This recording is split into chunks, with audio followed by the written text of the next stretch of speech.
Hello student, स्वागत है आपका आज की क्लास में। मैं अभिषेक जांगिड़, आपका math teacher unique way classes की ओर से आपका स्वागत करता हूं। तो बेटा, हमारा जो टॉपिक है वो ज्योमेट्री चल रहा है, आपको पता ही है। और आज का हमारा जो पार्ट नंबर है वो पार्ट नंबर 13 है। हमारे टोटल पार्ट हो चुके हैं ज्योमेट्री के अंदर 12वें पार्ट में हमने पिछली हमारी जो क्लास थी उसमें हमने क्या देखा था, चतुर्भुजों के प्रकार हमारे चल रहे हैं।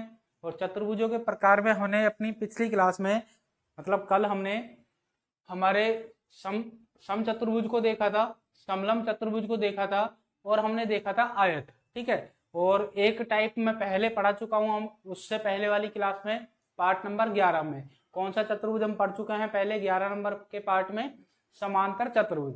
तो हमारे जो चतुर्भुजों के प्रकार है उसमें समांतर चतुर्भुज हो चुका है, सम चतुर्भुज हो चुका है, समलंब चतुर्भुज हो चुका है और आयत हो चुका है। आज हम अपनी क्लास को आगे कंटिन्यू करते हैं और अगले टाइप की ओर चलते हैं। तो हमारा अगला जो टाइप है, अगला जो हमारा टाइप आएगा, तो हम टोटल कितने पढ़ चुके हैं, समांतर चतुर्भुज, सम चतुर्भुज, समलंब और आयत। ठीक है। तो हम 4 पढ़ चुके हैं। हमारा आएगा 5वें नंबर पर। 5वें नंबर पर हम बात करेंगे वर्ग की।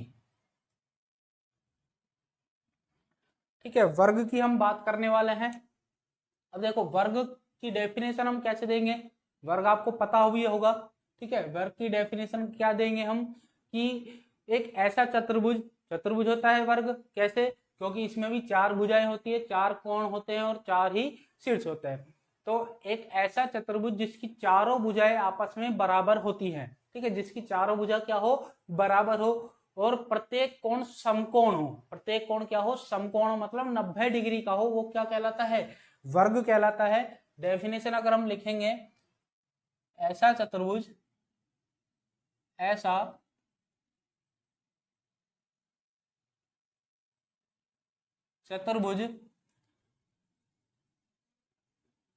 जिसकी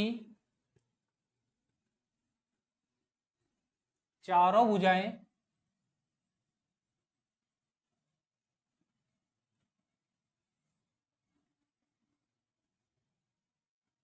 बराबर हो, जिसकी चारों भुजा क्या हो, बराबर हो, तथा प्रत्येक कोण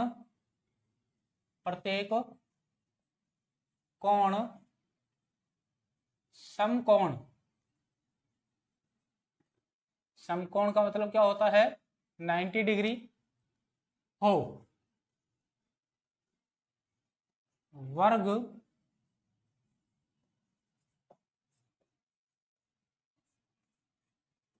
कहलाता है, वर्ग कहलाता है। ठीक है। अब देखो, चारों भुजा किसमें और बराबर होती है, हमारी सम चतुर्भुज के अंदर भी हमारी चारों भुजाएं क्या होती है, बराबर होती है। अब मैं आपको डिफरेंस बताऊंगा दोनों में, जैसे कि हमने कल भी देखा था। किस किस में डिफरेंस देखा था, समांतर चतुर्भुज और हमने आयत के मध्य डिफरेंस देखा था। क्यों? क्योंकि दोनों की डेफिनेशन लगभग सेम थी। क्योंकि समांतर चतुर्भुज में भी आमने सामने की भुजा बराबर होती है और हमारा दूसरा था आयत, आयत में भी हमारी आमने सामने की भुजा बराबर होती है। फर्क क्या था, कोण का। समांतर चतुर्भुज में प्रत्येक कोण 90 डिग्री का नहीं होता। ठीक है, आमने सामने के उस दोनों में बराबर होते हैं, उसमें 90 डिग्री के कोण नहीं होते। और जबकि आयत में प्रत्येक कोण कितने डिग्री का होता है, 90 डिग्री का। तो मैंने आपको याद करने का तरीका भी बताया था कि अगर 90 डिग्री का प्रत्येक कोण होता है तो मतलब आयत है, और 90 डिग्री का कोण नहीं है तो कौन सा होगा, समांतर चतुर्भुज होगा। वो होने के लिए आमने सामने की भुजा क्या होनी चाहिए, बराबर होनी चाहिए। ऐसे ही हम वर्ग और सम चतुर्भुज में डिफरेंस देखेंगे। तो उससे पहले हम इसकी प्रॉपर्टी देख लेते हैं, इसकी जो क्या क्या गुण है, इसके क्या क्या विशेषता होती है वर्ग की। तो उसके लिए हमें डायग्राम बनाना पड़ेगा। तो डायग्राम की हम बात करते हैं, तो ये हो गया हमारा वर्ग जिसकी चारों भुजा क्या होंगी, बराबर होंगी।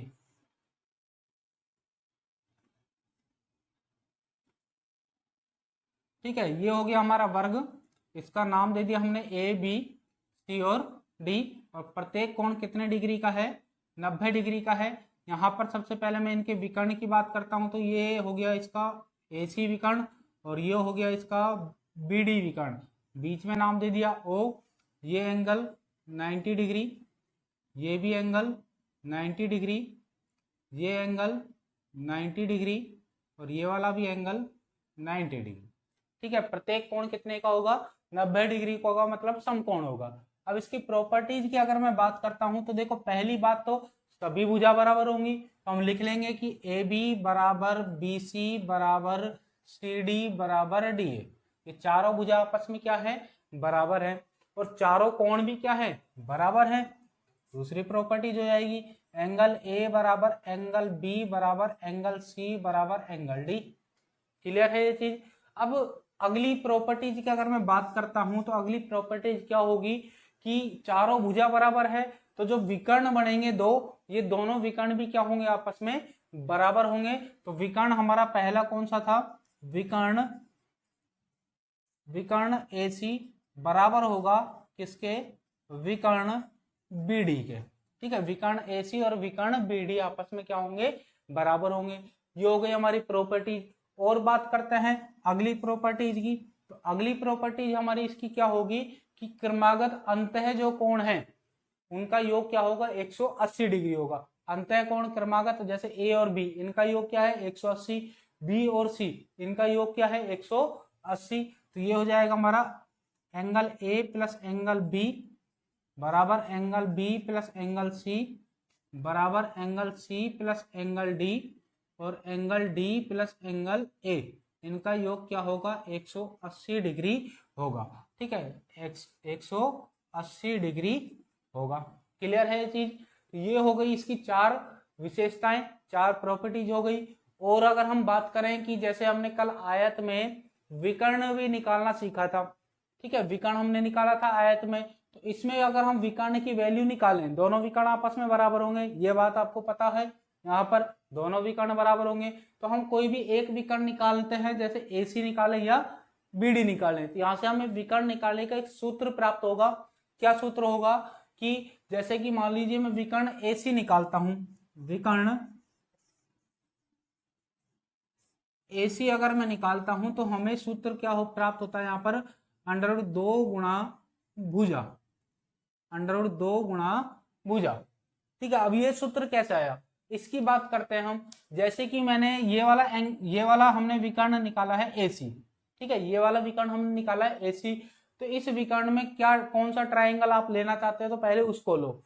जैसे कि ऊपर वाला ट्राइंगल भी आ रहा है, नीचे वाला भी ट्राइंगल आ रहा है, मतलब त्रिभुज आ रहा है। ठीक है, तो नीचे वाले त्रिभुज को लो या ऊपर वाले को लो, किसी एक को लो जिसमें ये विकर्ण आ जाए, जो विकर्ण हम निकाल रहे हैं। तो हम AC विकर्ण निकाल रहे हैं, तो मैं नीचे वाला त्रिभुज लेता हूं। जैसे कि नीचे वाला त्रिभुज हमारा कुछ इस प्रकार का है, कुछ इस प्रकार का है, A B और C। ठीक है, ये हो गया हमारा 90 डिग्री। तो विकर्ण AC हमने कैसे निकाला, देखो हमें पता है कि ये तो क्या होता है, कर्ण होता है, ये क्या होता है, लंब होता है, और ये क्या होता है, आधार होता है। क्लियर है ये चीज। अब हमें पता है कि हमने एक समकोण त्रिभुज के अंदर एक सूत्र पढ़ा था, समकोण त्रिभुज के अंदर एक सूत्र मैंने आपको पढ़ाया भी था। क्या सूत्र था वो, कि कर्ण स्क्वायर बराबर आधार स्क्वायर प्लस लंब स्क्वायर। कर्ण स्क्वायर बराबर आधार स्क्वायर प्लस लंब स्क्वायर, ये हमने पढ़ा था, मैंने आपको पढ़ाया भी था। अब कर्ण कौन सा है हमारा, देखो AC है, तो हम कर देंगे यहाँ पर AC का स्क्वायर। ठीक है, आधार कौन सा है हमारा, AB, तो आधार हो जाएगा हमारा AB का स्क्वायर। और लंब कौन सा है हमारा, लंब है BC, तो हो जाएगा हमारा BC का स्क्वायर। अब AC का स्क्वायर हमने रख दिया। AB और BC क्या है, यहाँ पर देखो AB और BC क्या है, इस वर्ग की भुजा थी भाई, ये भुजा है, ये भुजा, ये भुजा, ये भुजा, और ये क्या है, विकर्ण है। विकर्ण तो हम निकाल ही रहे हैं AC, ठीक है, विकर्ण तो हम निकाल ही रहे हैं। अब AB और BC जो बची हैं वो दोनों क्या है, भुजा है, या आप इनको भुजा को कुछ बोल सकते हो, जैसे कि A बोलो, B बोलो, कुछ भी आप बोल सकते हो। फिलहाल हमने भुजा के रूप में एक सूत्र लिखा है, तो हम इनको क्या बोल लेते हैं, क्या बोलेंगे, इनको लिख लेंगे भुजा। यहाँ पर हम कर देंगे AB को भुजा उसका स्क्वायर, और BC को भी हम क्या कर देंगे, भुजा उसका स्क्वायर।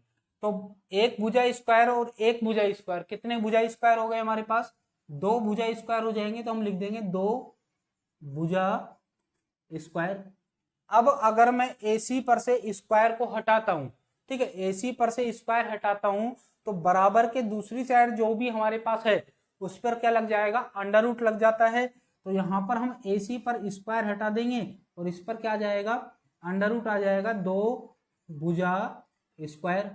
ठीक है, आगे की अगर बात हम देखते हैं तो यहाँ पर जैसे कि आगे कि हमारे पास है AC, ठीक है, नीचे ही आ जाएगा जैसे AC और रूट 2 की वैल्यू क्या होती है, पॉइंटों में होती है, तो रूट 2 को हम रूट 2 ही लिख देंगे।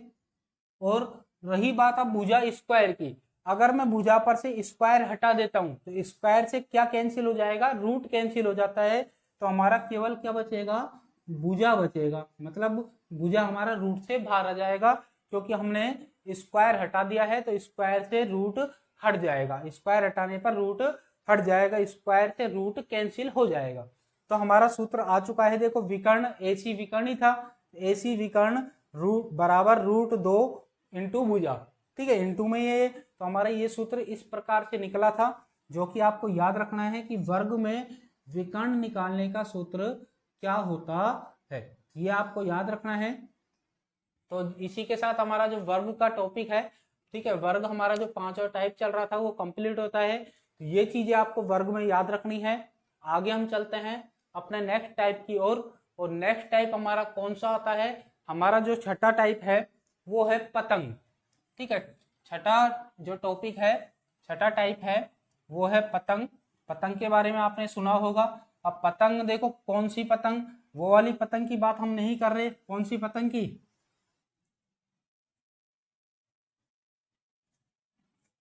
कौन सी पतंग की, जो रक्षाबंधन पे संक्रांत पे उड़ाई जाती है, हालांकि शेप वही लेंगे हम, ठीक है, शेप पतंग वाली लेनी है, पर हम उस पतंग की बात नहीं करेंगे। हम यहाँ पर जो हमारे मैथमेटिकली पतंग की शेप में जो फॉर्मूले होते हैं, जो डेफिनेशन होती है, उसकी बात हम करने वाले हैं। तो हमारा टॉपिक क्या होगा अगला, जो छठा नंबर का है, पतंग।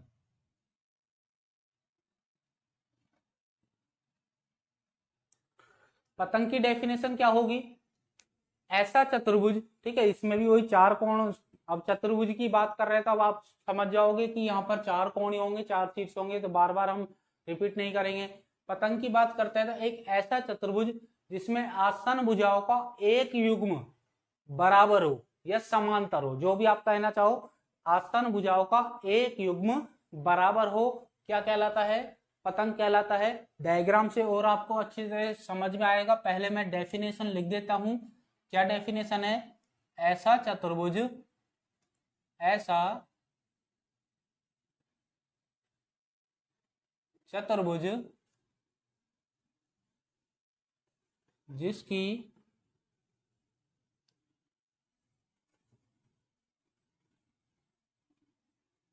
आसन्न भुजाओं का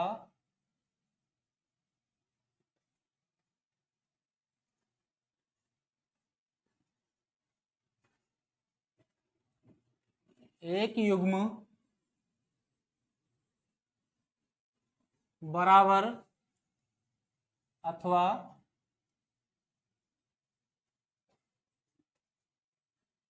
समांतर हो, क्या कहलाता है, चतुर्भुज, सॉरी, पतंग कहलाता है, पतंग कहलाता है, ठीक है, पतंग कहलाता है। क्लियर है ये चीज। डेफिनेशन क्या है कि ऐसा चतुर्भुज जिसकी आसन भुजाओं का एक युग्म बराबर हो अथवा समांतर हो, पतंग कहलाता है। डायग्राम में आपको बताता हूं, जैसे कि ये डायग्राम हो गया हमारा पतंग का, ये हो गया हमारा पतंग। हमारी जो पतंग भी होती है, हम रक्षाबंधन पर संक्रांत पर आप उड़ाते हो, वो पतंग इसी शेप की होती है, जैसे कि ये इसी शेप की होती है। अब मैंने इसको क्या कर दिया, थोड़ा घुमा दिया, ठीक है, वही पतंग वाली शेप है हमारी। तो इसमें जैसे कि नाम मैंने दिया A, B, C और D, ठीक है, यहां पर मैंने नाम दे दिया। अब इसमें विकर्ण अगर हम बनाते हैं तो विकर्ण, एक तो ये विकर्ण बनेगा, दूसरा ये विकर्ण बनेगा, ठीक है, ये हमारे विकर्ण बनेंगे।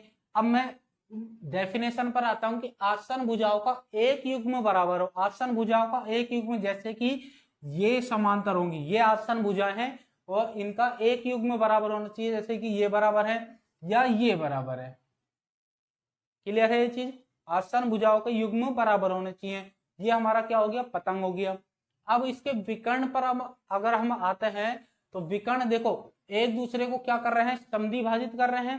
ठीक है, समद्वि भाजित करते हैं, दो बराबर भागों में बांटते हैं। यहां पर हम लिख लेंगे कि इसकी विशेषता में लिख लेंगे विकर्ण विकर्ण एक दूसरे को समद्वि भाजित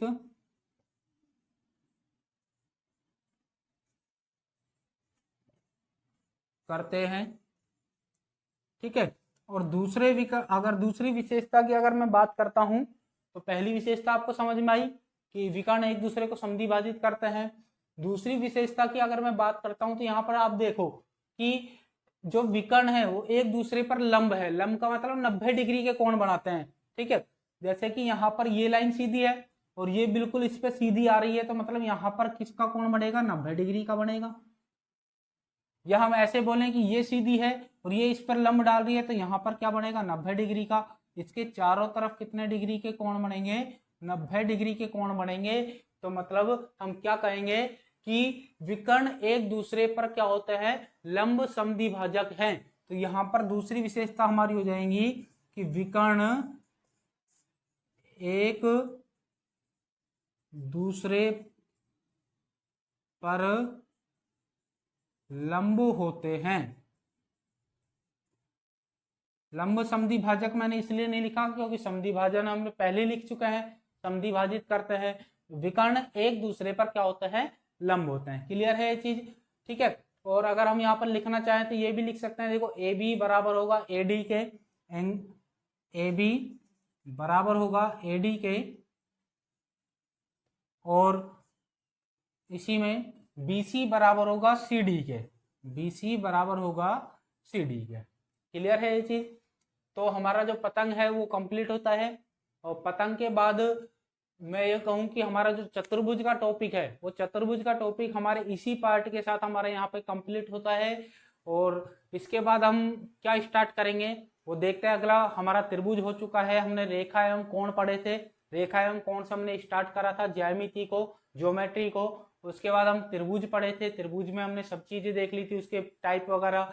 चतुर्भुज स्टार्ट करे थे, चतुर्भुज के हम टाइप पढ़ चुके हैं आज कंप्लीट। हमारे जो काम में आने वाले मेनली होते हैं, ठीक है, मेनली जो काम में आते हैं उनकी डेफिनेशन, उनकी विशेषताएं हमने देखी है। 6 टाइप हमने पढ़े हैं। तो पतंग में अभी चतुर्भुज में अभी मैं आपको थोड़ा 1-2 क्वेश्चन की प्रैक्टिस करा देता हूं। जैसे कि मैंने आपको एक स्टार्टिंग में बात बताई थी, जैसे कि त्रिभुज में हमने पढ़ा था कि त्रिभुज के तीनों कोणों का योग कितना होता है? 180 होता है। आपको पता है त्रिभुज के तीनों कोणों का योग 180 होता है। ठीक है, तो 180 के ऊपर हमने फिर त्रिभुज में कुछ एग्जाम्पल किए थे। एक क्लास मैंने कुछ एग्जाम्पल के लिए लगाई थी, तो एग्जाम्पल हमने डायग्राम बनाए थे, 5-7 डायग्राम हमने बनाए थे। उनमें जो हमारे अज्ञात कौन थे, एक्स वाई जेड जो भी होते हैं, उनकी वैल्यू हमने निकाली थी। तो चतुर्भुज हमारा जो टॉपिक है, चतुर्भुज में हम इसी प्रकार करने वाले हैं आगे कि हम कुछ अगली जो हमारा पार्ट होगा, ठीक है, चतुर्भुज का एक पार्ट और लेकर आएंगे, उसमें हम प्रैक्टिस करेंगे और कुछ क्वेश्चन में लेके आऊंगा, डायग्राम सहित लेकर आऊंगा, क्या क्या क्वेश्चन होंगे। तो उन क्वेश्चनों में हम बेसिक क्वेश्चन लेंगे, ठीक है, उन क्वेश्चनों में प्रैक्टिस करेंगे कि चतुर्भुज के जो नियम है वो कैसे हम काम में लेते हैं, और 360 वाला रूल भी हम कैसे लगाते हैं। ये सब चीजें हम देखने वाले हैं अपनी अगली क्लास में, अगले पार्ट में। तो मिलेंगे हम अपनी नेक्स्ट क्लास में। आज की क्लास हम यहीं पर समाप्त करते हैं। ठीक है, यदि आपको हमारी वीडियो अच्छी लगती है तो प्लीज लाइक करें, खूब सारा शेयर करें और चैनल को सब्सक्राइब करना बिल्कुल भी ना भूलें। तब तक के लिए धन्यवाद।